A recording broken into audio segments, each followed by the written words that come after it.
Emily abandoned me for Eric once again.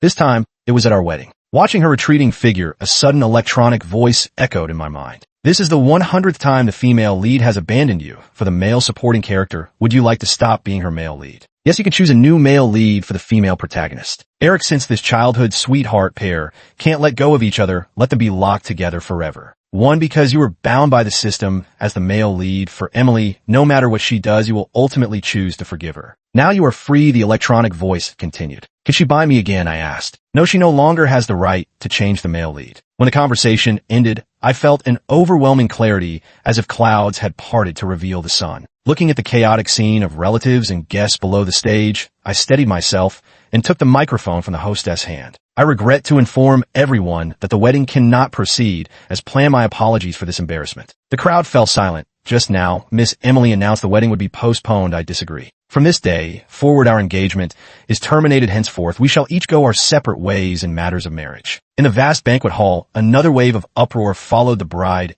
earlier flight. I raised my voice. Additionally, the betrothal gifts will be returned to everyone in double the amount. Thank you all once again for coming. With that, I bowed and stepped off the stage, my footsteps light. Emily and I hadn't registered our marriage yet, and all our friends and family knew it. It wasn't that I was unwilling. She insisted on testing me for 2 more years. Now I'm truly grateful for her decision. After all, divorce is never an easy matter. Just as I stepped off the final stair, my parents came up to me. Son, is this true? Have you really thought it through? My mother grabbed my hand and asked urgently. She always thought Emily and I weren't a good match. Forget about family backgrounds. A key issue was that the other party never truly valued me. Yet between the two of us, I was the one deeply in love. My mother wasn't satisfied, but she didn't forcefully interfere either. Now she looked at me with hopeful eyes, wanting to confirm if her wish had finally come true. My father held her back and said calmly, just angry words, don't take them seriously. One phone call from her, and he'll go running back again. You're the only one who still believes in him. The disappointment and helplessness in his tone were unmistakable. The vast majority of people present likely shared my father's sentiment. The light instantly faded from my mother's eyes as she murmured, I suppose so. At that moment, my heart ached as if pierced by needles. When I kept making endless concessions in the relationship, wasn't it also torture for my family, who loved me? This time it's real, believe me. I held my parents' hands and promised. Okay, we believe you. They fell silent, then patted me perfunctorily. Their expressions clearly showed they didn't. Indeed, Emily has abandoned me for Eric 100 times, and I've already forgiven her 99. My track record makes my promises seem so feeble and unconvincing. But it doesn't matter. I will prove myself in the end. As the 3 of us were talking, Emily's parents approached. Nathan, really now, was it necessary to say such angry words on stage? Making Emily upset will only mean you have to comfort her later. Here, will you help me secure that plot of land in the eastern suburbs, and I'll put in a good word for you. The portly, arrogant man standing before me was Emily's father. There was a time when he could only grovel at my feet. Now, he dares to step on my head. All because of my indulgence and concessions towards Emily. Mr. Emily and I have already called off our engagement. There's no need for you to put in a good word for me in front of her. I want to help with the land deal. Additionally, the Nathan Group will terminate all cooperation with your company and withdraw all investments. His nearly bankrupt small company had been revived only through the support of the Nathan Group. But it seems this whole pack of ungrateful wolves has forgotten. Emily's father immediately scowled and pointed at my nose, shouting, Fine, I want to help you. Let us see you beg my daughter like a dog. Slap. My mother struck his greasy face with her palm. If you insult my son again, I'll smash your mouth. Normally gentle and kind, she now resembled a lioness protecting her cub.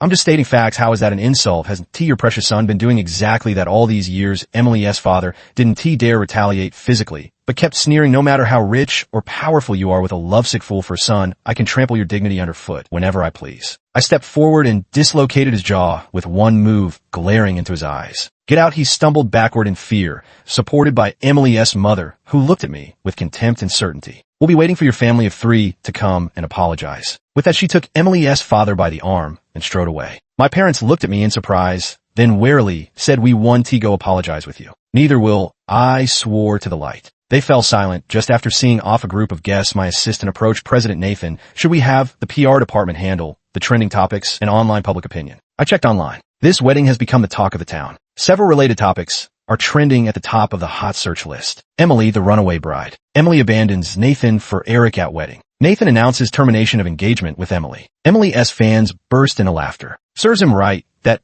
our Emily for you, even the crown prince of Beijing's elite circles, is worth less than a dog in her eyes. Our queen drops him without a second thought, saving face not in her vocabulary. Seems like the new flame can't compete with the childhood sweetheart after all the crown prince had to grovel just to get this wedding, yet our queen bolts the moment her childhood sweetheart crooks his finger. Oh ho ho, the crown prince actually dares to talk tough.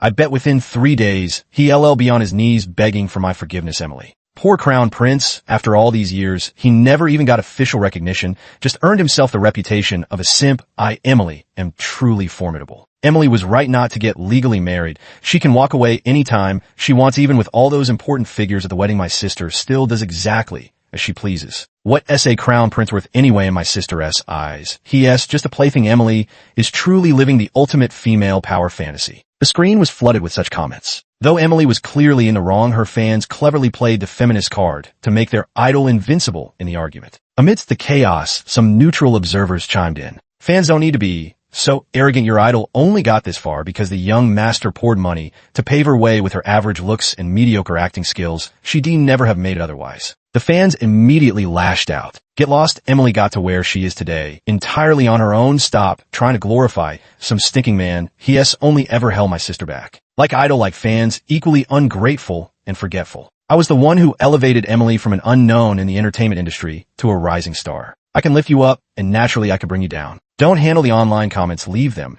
as they are bury Emily, replace her in all her projects. If replacements can't be found, terminate the collaborations. I'll cover the breach penalties. Emily's contract is signed under the film and television subsidiary of Nathan Group, with 2 years left until expiration. I'm not being utterly ruthless. After all, the contract terms are lenient, and the breach penalties 1 TB too burdensome for Emily. The assistant looked at me in surprise, then cautiously spoke up. President Nathan, I'm sorry, but I didn't quite catch that just now. Do as General Nathan says, even if he changes his mind. I'm here at 1T. Fall on you. My father spoke up. Thank you, Chairman. The assistant immediately went to handle matter. Just then, Emily's call came through. Eric has been arrested. Get him out and clean up this mess. Her tone was icy, as if giving orders to a subordinate. I frowned and hung up directly, then blocked her. Soon an unknown number called. It was Emily again. Nathan, what do you mean Eric got into a fight for my sake? Because the other person slandered me. So shouldn't you be the one to bail him out? My business is your business, ISNT. At the tone on the other end was utterly matter of fact. I laughed in exasperation. Emily, has no one told you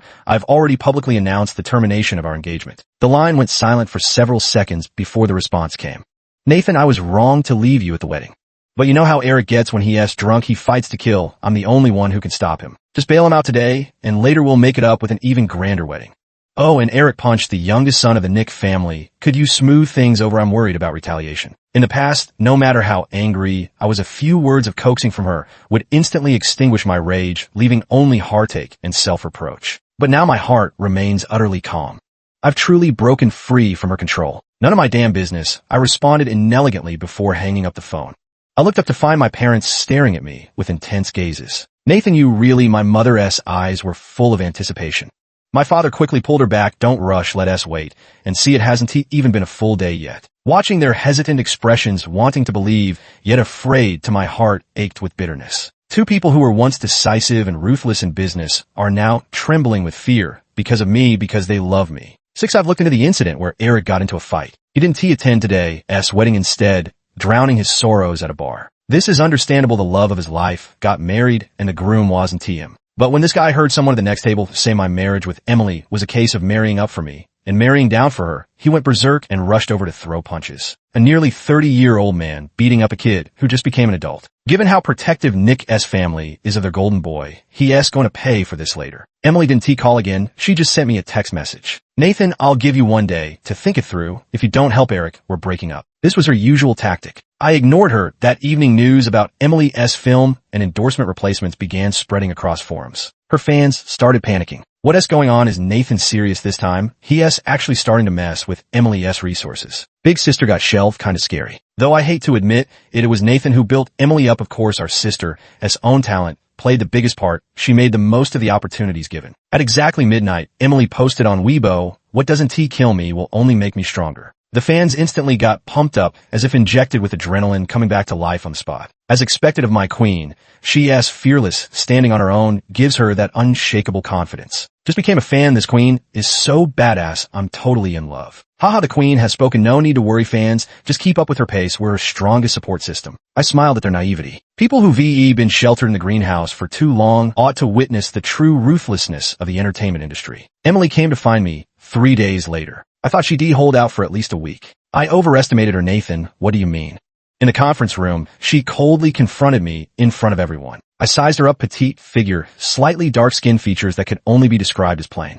Only her eyes were somewhat noteworthy, dewy, and seemingly affectionate, but in truth utterly heartless. There is not a single thing about this person that appeals to me. The thought of being manipulated by the system to cherish her for 3 years sends a chill down my spine. Thankfully, I'm finally free. How much longer are you going to make a fuss over such trivial matters? Seeing my silence, she slammed the table. First you get Eric out immediately. Second, your whole family goes to apologize to my parents, then resumes cooperation with my family's company and increases investment. Third, return my resources to me. I want the lead female role in director Zhang's film and you'll secure it for me. With that, she lifted her chin and looked at me. Do all this and I might consider forgiving you. I couldn't help but laugh out loud. Miss Emily, if you're sick, go to the hospital. Don't come here spouting nonsense. I waved to the security guard. Escort Miss Emily out from now on. Anyone who lets her in without my permission can hand in their resignation at HR. Nathan. Emily's expression changed. Her face flushed with anger as she shouted, her gaze filled with hatred as she looked at me. This side of her was all too familiar to me. Whenever I didn't immediately solve her and Eric's problems, I would be met with this exact expression. In the past, that look would have pierced me deeply, and I would silently clean up the mess for them. Yet even so, I wasn't worthy of a simple thank you. At first, Eric would reluctantly mutter his thanks, but Emily would stop him. Why thank him? We're giving him face. He knew you were in trouble, but didn't offer to help? I had to go asking myself. No sincerity at all. Later, the two of them began taking my cleanup efforts completely for granted. At this moment, I looked at her as if she were a madwoman. You'll regret this, she hissed through clenched teeth as security dragged her away.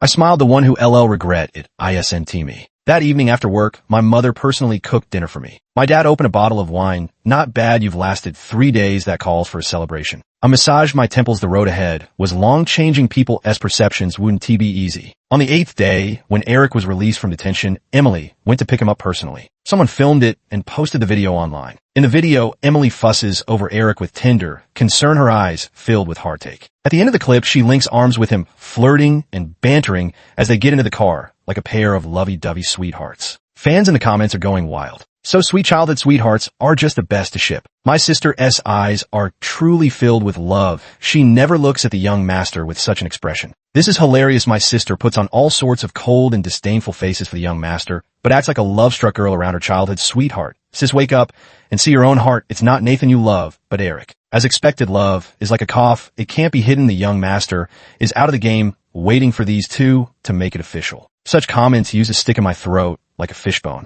Now I just want to tell my fans your wish has come true. Who would have thought that after seeing their video during the day, I'd run into them in person that very night? At the time, my friend and I had just left the bar after some drinks and were strolling while waiting for our driver to pick us up. As we passed by a narrow alley, we heard a woman's shouts coming from inside. I'm Nathan's girlfriend. See, who dares touch him? Get the hell away from me. It was Emily. Exchanging glances with my friend, we walked a few steps toward the alley entrance, just in time to hear a young man retort. Cut the crap, you ditched your own wedding for this trash, and Master Nathan announced your breakup right then.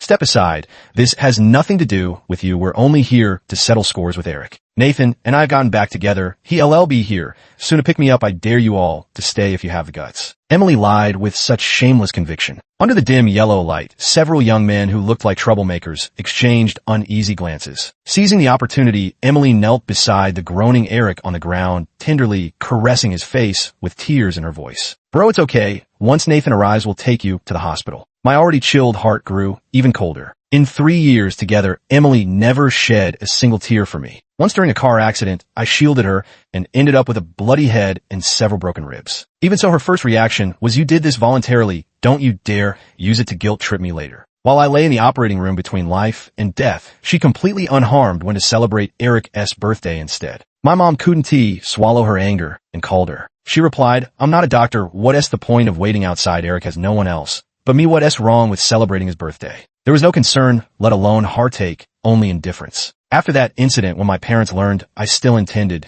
to continue my relationship with Emily, they immediately revoked my company shares. They believed that with my level of lovesick foolishness, the Nathan Group would eventually bear Emily's surname if left in my hands. 10. No reconciliation. I walked into the alley and everyone turned to look. Young Master Nathan, the street thug shouted. I nodded. Carry on. I'm just passing by to clear up a rumor. Got it. Immediately, one of the thugs grabbed Emily like a chicken and dragged her aside to stop her from causing more trouble. The others started beating Eric. My friend and I wordlessly walked toward the alley exit. Nathan, don't leave. Emily panicked. I didn't look back, only hearing her wail. Stop hitting him. Please stop. I'll give you money. Okay. Is 100,000 enough? 200,000. No one paid her any attention. My friend mocked me. That's true love. Right there, what you had was just wishful thinking. I couldn't argue back, so I just kicked him instead. As we roughhoused our way down the street, Emily suddenly came running up and grabbed my arm. Her hair was disheveled, her face streaked with tears, her makeup completely ruined. Nathan, save Eric. Those people were sent by Nick's family to cause trouble. I've never begged anyone, much less you, but this time I'm begging you to help Eric settle this, otherwise Nick's family will never let it go.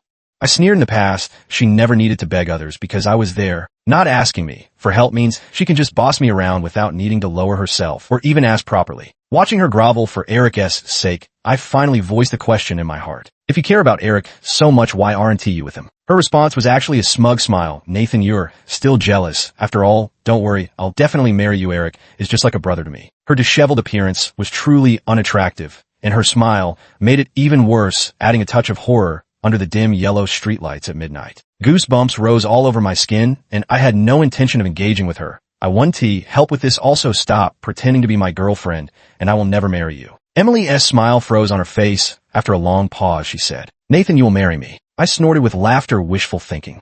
Her body swayed as if struck by a heavy blow. If she can't handle this, she should remember how much crueler her own cold words were to me. When I left, Eric was still howling in pain in the alley. I never expected that Emily, who kept saying she would marry me, would send me an invitation to her wedding with Eric just days later. The two came together, standing arm in arm, before me, looking utterly intimate. Eric and I are getting married next week. You're welcome to attend our wedding. As she spoke, Emily stared fixedly at my face. I casually took the bright red wedding invitation. Congratulations, I'll go if I have time. The pair before me remained standing. I frowned slightly. Is there something else? Nathan, Emily's voice choked with emotion. I'm marrying someone else. I looked at her in puzzlement. I heard you clearly, and I already said congratulations. Aren't you sad at all? She persisted, unwilling to let it go. Sad about what? You like him, and he likes you. Isn't that great? Besides this isn't a marriage certificate, you can always change your mind. Eric's face darkened. Sorry, that's just my experience. Probably doesn't apply to you, I said with a smile. His expression didn't improve much. What if I get the marriage license? Then Emily bit her lip and pressed further. My pupils contracted, momentarily speechless. Emily curled her lips with the smugness of someone holding all the cards. Nathan, I'll get the license this time. Eric looked at her in surprise. Whatever you say. I turned and walked away, my retreating figure probably looking more like a desperate escape in their eyes. 12 the next day, someone posted online that Emily and Eric had gotten their marriage certificate. Her fans immediately exploded. Is this what you're doing? Are you addicted to cleaning up messes? You didn't choose such a great guy like Nathan, but picked this piece of trash instead. We're just shipping a couple for fun. Why are you taking it so seriously? Even though Eric says he's liked you for over 20 years, he's never been without a girlfriend. Are you out of your mind? Why choose Eric? Why? Nathan is 1,000 times better than him. Is this true love? Or just despite Nathan knowing it's the wrong choice, why would you pick him? A small portion of fans were also left confused. How romantic it is to go from school uniforms to wedding dresses with your childhood sweetheart. What's wrong with everyone upstairs? You usually trash Nathan like he's worthless. Someone immediately enlightened her. Trashing Nathan helps build Emily's image. Don't you get to go look up Eric's shady past before you speak? This infuriates me. She threw away a golden bachelor for this useless trash. Emily cornered me in the parking lot. This time, she came alone.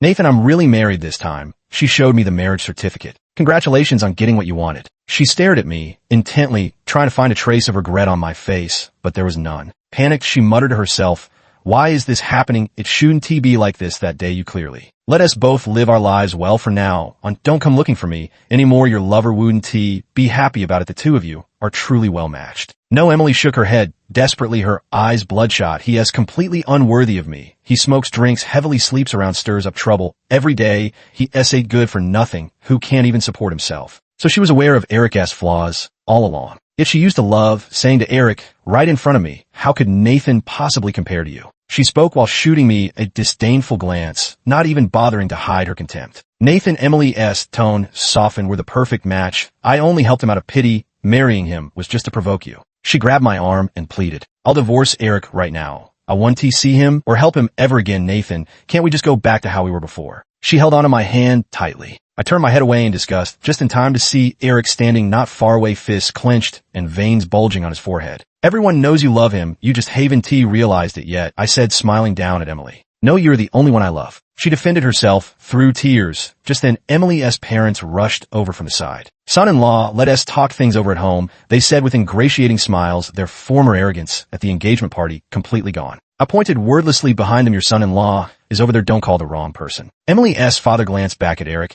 and explained to me, don't worry son-in-law, their marriage is fake. Emily's mother beamed with a smile that crinkled her eyes like chrysanthemums. Nathan, you're the son-in-law. We've always want to come on. Let us go home. Tell me what you'd like to eat. I'll cook it for you. Didn't you always love my cooking the most? I never received such preferential treatment before. Whenever I visited Emily's house, Eric was always there without fail. Her mother would only cook his favorite dishes when had she ever considered my preferences. We've already registered the marriage, so this isn't a fake wedding, I said, sternly locking eyes with Eric. Your marriage is legally protected. As long as one party refuses, no one can force you to divorce. His expression shifted slightly as he swept a dark glance over Emily's family of three. Eric listens to me. He cooperate. Whenever I want a divorce, Emily said, tightening her grip on my hand. I pried her fingers off one by one. Miss Emily, whether you divorce or not has nothing to do with me. Stop pestering me. Nathan, she still wanted to say something. I hardened my expression, let go. She was startled, then collapsed to the ground, covering her face as she sobbed. Why is this happening? Of course, it's because you've been trampling on other people's feelings without restraint. Seeing that I remained unmoved, Emily's father and mother suddenly knelt before me. Son-in-law, even if you want to reconcile with Emily for the sake of our past relationship, please help our family's company. The company belonged to Emily's grandfather, who founded it. After the old man passed away, it was inherited by Emily's father. Unfortunately, he had no talent for business and managed to bankrupt it within just a few years. With my help, their company was revived from the brink of collapse, but now that I've cut off all financial support, their business is once again teetering on the edge. I walked past them without so much as a glance. Behind me, Emily's parents scolded their daughter. It's all your fault for being so unreasonable, running away from your wedding for that worthless man. Now, look, he doesn't want you anymore. You swore Nathan would marry you no matter what, and what happened? Emily cried out, did you ever treat him with respect? All you do is blame me when things go wrong. Then came her voice, full of disgust. Get away. Don't touch me. We're getting divorced right now. I refuse to marry you. Turns out she could hurl harsh words at him too. Too bad it was for her own sake, not for mine. Back when Eric deliberately caused me harm, she still took his side and turned against me. 13, that was 2 years into our relationship. Once while hiking, someone forcefully pushed me from behind on a slope. Before falling, I instinctively reached out and grabbed the person's clothes. As a result, we both tumbled down the hillside together. The one who attacked me was Eric. When I woke up, I was already in the hospital. My hands and face were scraped, my sprained ankle was swollen like a steam bun, and I had a mild concussion. I was just about to ask the nurse about Eric's condition. Emily came in with red-rimmed eyes, dragging someone along. She showed no concern for my condition and immediately confronted me. Nathan, you slipped yourself. Why did you have to pull Eric down with you? How could you be so vicious? Look at all his injuries. I took a closer look. The so-called injuries all over consisted of a bandage on his forehead and a plaster on his right hand. Just as I was about to retort, our friend, who had gone hiking with us, snapped back. Emily, don't go too far. It was clearly Eric who pushed Nathan on purpose. Nathan instinctively grabbed his clothes, and that's why they both fell. And Nathan is much more seriously injured than your good friend. Okay, can't you show some concern for your own boyfriend? Emily refused to believe it and aggressively demanded proof from our friend. Until a friend shoved a video someone happened to record right in her face, she finally shut up. Eric, who had remained silent all along, finally spoke. Emily, let us just leave it at that. Consider it my fault. I was just trying to play a little joke on young Master Nathan. Saya, one dare do it again. Next time, rich people are just so precious. Emily comfortingly patted his hand. It was his own fault for not standing steady. What does it have to do with you? You're the one being scammed here. Don't let someone with ulterior motives gaslight you. Then she glanced at me sideways and said, if you slipped and dragged an innocent person into it, don't let your lackeys turn the tables. How embarrassing. From start to finish, she never once asked about my injuries. That time I was determined to break up with Emily. But with just one phone call from her, I forgot all my anger and despair, continuing to fawn over her like a devoted lapdog. 14, of course, Emily didn't end up getting divorced. I think even without the system's interference, Eric wouldn't have agreed to a divorce anyway. Emily's parents came to see me twice, begging me to save their daughter and their company. I didn't even get out of my car, letting them plead outside. Had they shown me even basic respect before, I wouldn't